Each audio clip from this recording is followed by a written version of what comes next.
entitlement can be very stressful. Those around you, right, around them, I should say, that doesn't know how to sort of respond to that. So I thought I'd break it down to you a little bit as to why entitlement happens, where it comes from, and all the more reason why you cannot keep engaging with these people. You cannot do that. It can be your mom. It can be your sister. Let me explain where it comes from. Okay. So let's kind of unbox entitlement in general. You know, you ever see something where you set a boundary, the person's like, yeah, I kind of don't care. Like, this is what I'm going to do. I don't care what you want. This is where it's going to come from. Yes, it's a narcissistic trait, but it doesn't mean that they have narcissistic personality disorder. So a lot of that actually starts in childhood. Yes, as with most things that we struggle with in life, it starts in childhood. And how that starts to get sort of like ingrained is there's no feedback other than positive feedback, right? Which you think, okay, that's good. No, it is not, because then there's no criticism, there's no feedback. Everything a person wants, they get. So it's unrealistic expectations, right? As humans, as the human brain, as the critter brain, that reptilian brain from our caveman days, we want what we want when we want it, right? So you're taught early on, hey man, like, you can't have everything you want. It can't just be your way. Like, you know, you're kind of taught that because it's not natural, right? So you can't say, well, I'm just naturally that way. You're not, right? We all have to learn that we can't have what we want when we want it, how we want it at that time. So when you're younger, and when someone is younger, let's say you're dealing with a sibling or even somebody else or your spouse, and you're like, God, this person feels so entitled, which, by the way, you're not entitled to anything. Like, stop that, you know, but you don't have to point that out to them because they don't care, right? And this is why when you go to defend yourself and you try to make your point, they don't care. And then you're like, well, but if I tell them, it'll resonate and I'll plant a seed. You're not planting a seed in concrete. And this is a concrete brain. So when they're younger, it's like, oh, okay, I'll kind of do whatever you want, right? Oh, you want me to go and get the best Cabbage Patch Kid? Like, that was big when I was younger. Cabbage Patch Kid. I'll go stand in line for 72 hours every single time. Not once in a while. That's fine. Every single time. Well, now the person's like, cool, I get whatever the hell I want, right? So you do that. And then the other side of that is, let's say they have a friend group and they're younger, 7, 8 years old. And you get wind, or the kid gets wind, that little Billy is having a sleepover, but only invited 2 of his friends, didn't invite you. Okay. Now you go crying to mommy, 7, 8 years old. What else are you going to do? Right. You go crying to mommy, and mommy goes, oh, well, I'll fix that. You should be invited. Calls mom. Hey, this is little Billy's money. Blah, blah, blah, blah, blah, blah, blah, blah, blah.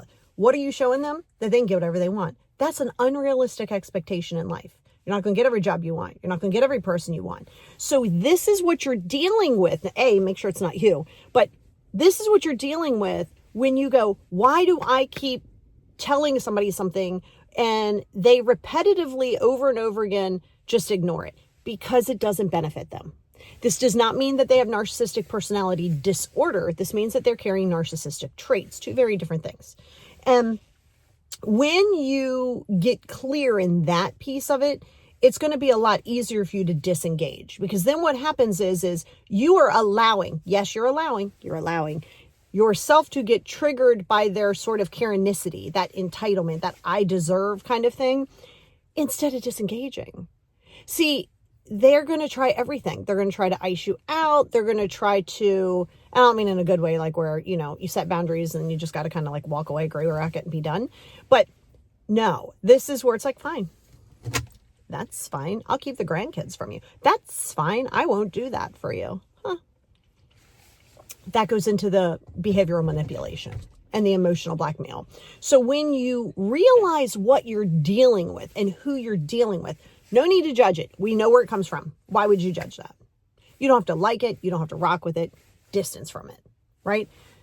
That's going to help you, because when you disengage and stop trying to make it make sense and stop trying to change them, stop trying to give them the analytical, position of like, well, yes, I hear you, but see it from my perspective. They don't care about your perspective. They don't care about your perspective. I don't care that you want it. I don't care that you want them to see it. It does not matter. It is not going to affect them one way or the other. Not one way or the other. And so, because at this point, they're going to see it for what it is. So if you ever think, God, why do I feel like I'm just discarded? Well, this is the red flags that you've got to see from the get. See, we get all starry-eyed, right? Love is not starry-eyed. Love is not the butterflies. That's infatuation. That's, attraction. That's not love. Love is very peaceful, calm, feel safe. That's what love is. Love is not pitter-patter. Okay? It's not. All right? So you get sort of caught up in the idea, and then you start to be sort of like blindside, like you put your horse blinders, like in a horse race, they have those little blinders so they don't get distracted. So it's like you put your blinders on and you're only seeing what you want to see. So now you are using your own cognitive bias and your personalization bias to say, okay, well, this is what I want to see. And everybody will see what they want to see. It's training yourself and putting your ego aside, right? And they're not going to do that. They're not going to put their ego aside. It's putting your ego aside and knowing, okay, I don't have to get down with their perspective, but they're allowed to have it. I don't have to worry about how they vote, even though I wouldn't do it. I don't have to practice the religion that they practice. It doesn't serve me. No need to judge them. That comes with emotional intelligence. That comes with a lot of things. So when a person who has an entitlement has to actually see things differently, they go into cognitive dissonance. And then the cognitive dissonance becomes problematic because then they're like, wait a minute, I don't want to have to think and then question it. Now I'm confused. They don't want to do that. They're actually very insecure. Entitled people are very insecure. That's why they're always trying to get their way. They're always trying to look externally. So I want you to be clear in that, because once you understand it, then it's easier for you to not get activated. I don't care that you wanted to change. You're going to have to radically accept that these people have no desire to change. They could change. Everybody can change. They don't want to. Why would they? It's worked for them for so long. So I know it might hurt your feelings, do all of that stuff. Could be your mom, could be your sibling. But you're going to have to put distance, because this is a person that's not going to change regardless of how many times you do it, how much truth you give them, how much you feel. It isn't going to matter. So when you understand that, then it's easier to accept and disengage.